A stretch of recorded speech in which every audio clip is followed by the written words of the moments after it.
अब हम जिस तीसरे इंपॉर्टेंट एलिमेंट ऑफ डिज़ाइन की बात करेंगे वो है शेप।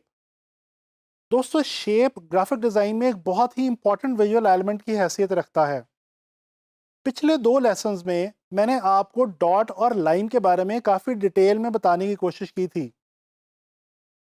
दोस्तों, आपको ये जान के हैरत होगी कि डॉट और लाइन से शेप का बहुत ही करीबी और गहरा ताल्लुक है।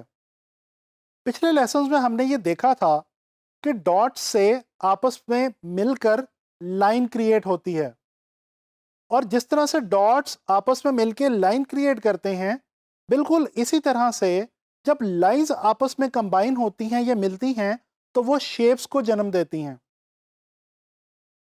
दोस्तों, हमारे इर्द गिर्द, हमारे एटमॉस्फेयर में और हमारी डेली लाइफ में जितनी भी चीज़ें मौजूद हैं, तकरीबन वो तमाम की तमाम चीज़ें किसी ना किसी तरह से या तो बजाते खुद शेप की हैसियत रखती हैं या फिर कुछ शेप्स की मदद से मिल के बनी हैं। अगर हम शेप को डिफाइन करने की कोशिश करें तो जब एक्चुअल या इम्प्लाइड लाइंस आपस में कंबाइन होती हैं और किसी एरिया को सराउंड कर लेती हैं, यानी कि घेर लेती हैं, तो दोस्तों शेप क्रिएट हो जाती है। जैसा कि हमने लाइन को स्टडी करते हुए देखा कि लाइन 2 डायमेंशनल भी हुआ करती है और 3 डायमेंशनल भी हुआ करती है, बिल्कुल इसी तरह से शेप्स 2D भी हुआ करती हैं और 3D भी। 2D या 2 डायमेंशनल शेप्स वो शेप्स होती हैं जिनको पेपर पे हम ड्रॉ करके देखते हैं या किसी फ्लैट सरफेस के ऊपर ड्रॉ किया जाए या बनाया जाए। इसके बरक्स 3D या 3 डायमेंशनल शेप्स वो शेप्स हुआ करती हैं दोस्तों जिनको हम चारों अतराफ से देख सकते हैं और उनका हर तरफ से मुशाहिदा कर सकते हैं। मिसाल के तौर पे दरख्त, पौधे, जानवर, स्कल्पचर्स और हम खुद इंसान, ये तमाम 3D शेप्स ही हैं। दोस्तों, शेप्स को 3 तरीके से आम तौर पे हम पेपर पे ड्रॉ करते हैं।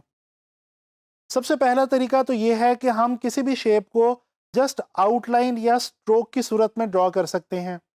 इसके अलावा हम किसी भी शेप को कोई भी कलर फिल करके भी ड्रॉ कर सकते हैं, और इसके अलावा हम शेप को नेगेटिव स्पेस की मदद से भी ड्रॉ कर सकते हैं या क्रिएट कर सकते हैं। दोस्तों, यहाँ पे ये जानना बहुत ज़रूरी है कि ग्राफिक डिज़ाइन के अंदर शेप्स की अफादियत क्या है या एप्लीकेशन क्या है। तो याद रखिए, शेप्स ग्राफिक डिज़ाइन के अंदर डिज़ाइन बनाते हुए आपके डिज़ाइन में डेकोरेशन के काम भी आ सकती हैं। इसके अलावा मटेरियल या कंटेंट ऐड करने या बढ़ाने का काम भी दे सकती हैं। सबसे बेहतरीन काम जो शेप्स हमारे डिज़ाइन में करती हैं वो ये कि ये देखने वाले के लिए इंटरेस्टिंग एलिमेंट का काम करती हैं और हमारे डिज़ाइंस के अंदर इंटरेस्ट लेवल को बूस्ट कर देती हैं। दोस्तों, इसके अलावा बाज़ औक़ात हम इन शेप्स को अपने डिज़ाइंस में सिंबल्स के तौर पे भी यूज़ करते हैं। अभी थोड़ा सा आगे चल के मैं आपको ये बताऊंगा कि कैसे।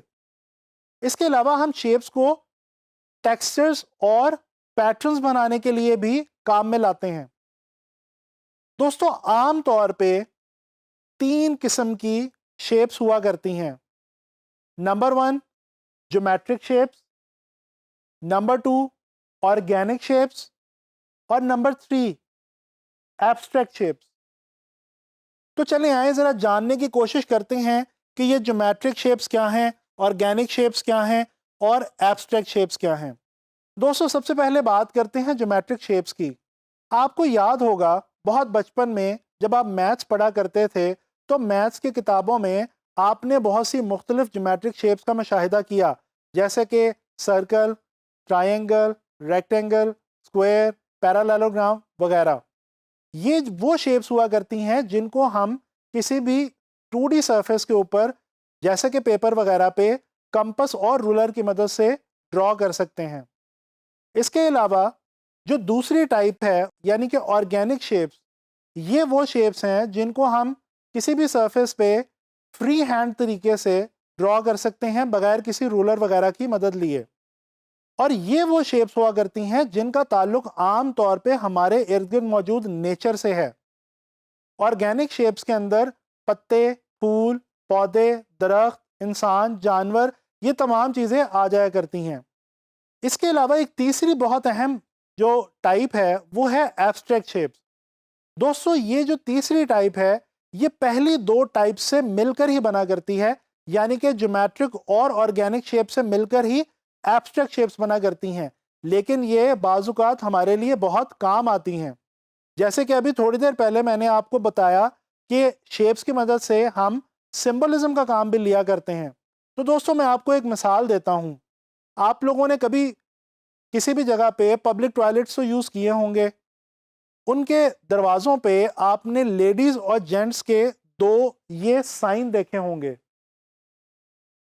दोस्तों, ये जो साइंस हैं ये डेफिनेटली शेप ही है और ये ज्योमेट्रिक और ऑर्गेनिक शेप से मिलकर बनी है, लेकिन ये एब्स्ट्रैक्ट शेप है और ये एक सिंबल के तौर पे यूज़ की जाती है। अगर इससे मज़ीद आगे बढ़ के हम शेप्स के विजुअल मीनिंग के बारे में बात करें तो दोस्तों, ये बहुत ही मज़े की बात है कि तमाम शेप्स जो हमारे इर्द गिर्द मौजूद हैं उनकी डिज़ाइन और विजुअल के हवाले से ख़ास अफादियत है और हर शेप का विजुअल डिज़ाइन के अंदर कुछ ख़ास मीनिंग हुआ करता है। मिसाल के तौर पे हम डिस्कस करते हैं जो चार सबसे बेसिक ज्योमेट्रिक शेप्स हमारे पास हैं, जैसे कि सर्कल, ट्रायंगल, रेक्टेंगल और स्क्वायर। जानने की कोशिश करते हैं कि इन चारों शेप्स की विजुअल डिज़ाइन के लिए क्या एप्लीकेशन हो सकती है या क्या विजुअल मीनिंग हो सकता है। दोस्तों, सबसे पहले बात करते हैं सर्कल की। मेरा आप लोगों से एक सवाल है, क्या आप लोगों ने कभी सोचा है कि क्रिकेट और फुटबॉल में यूज होने वाली बॉल हमेशा राउंड ही क्यों हुआ करती है? या गाड़ियों और बाइक्स में यूज होने वाले व्हील्स यानी कि टायर्स वो भी हमेशा राउंड ही क्यों हुआ करते हैं?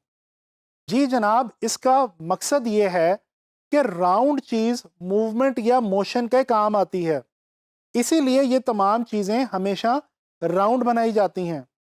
तो इससे हमें ये पता चला कि जब हम कोई भी डिज़ाइन बना रहे होंगे और हमें अगर अपने डिज़ाइन में मूवमेंट या मोशन की फील देनी होगी तो हम सर्कुलर शेप्स का सहारा ले सकते हैं। इसी तरह से बात करते हैं ट्रायंगुलर शेप्स की। दोस्तों, रोड्स के ऊपर आप रोड साइंस देखते हैं। आप देखते हैं कि इन डिफरेंट रोड साइंस में एरो का इस्तेमाल बहुत ज़्यादा किया जाता है। एरो एक शेप ही है जिसके एंड पे ट्रायंगुलर शेप का इस्तेमाल किया जाता है। दोस्तों, अगर आप किसी इवेंट पे जाएं तो आप वहां पे डायरेक्शनल साइंस देखते हैं।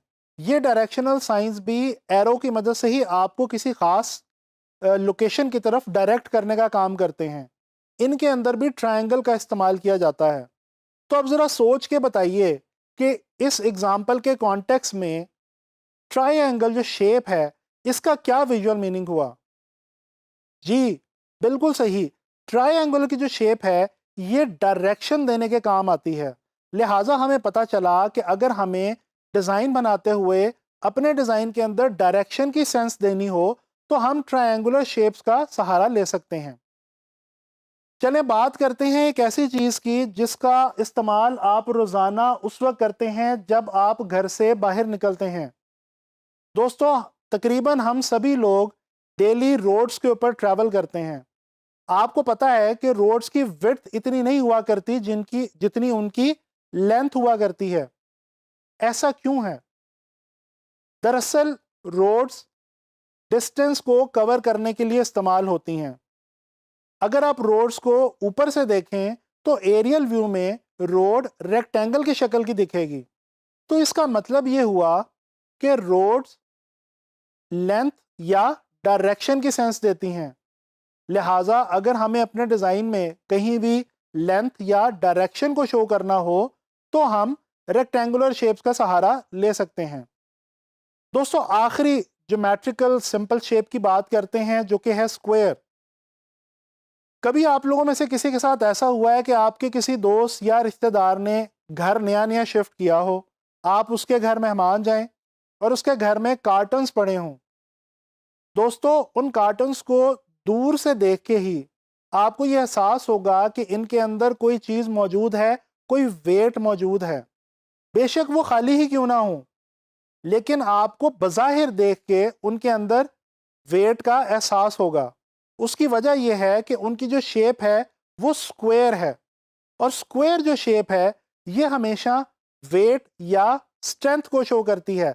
लिहाजा जब हम डिज़ाइन बना रहे हों और हमें अपने डिज़ाइन के अंदर वेट या स्ट्रेंथ को शो करना हो तो हम स्क्वायर शेप्स का सहारा ले सकते हैं।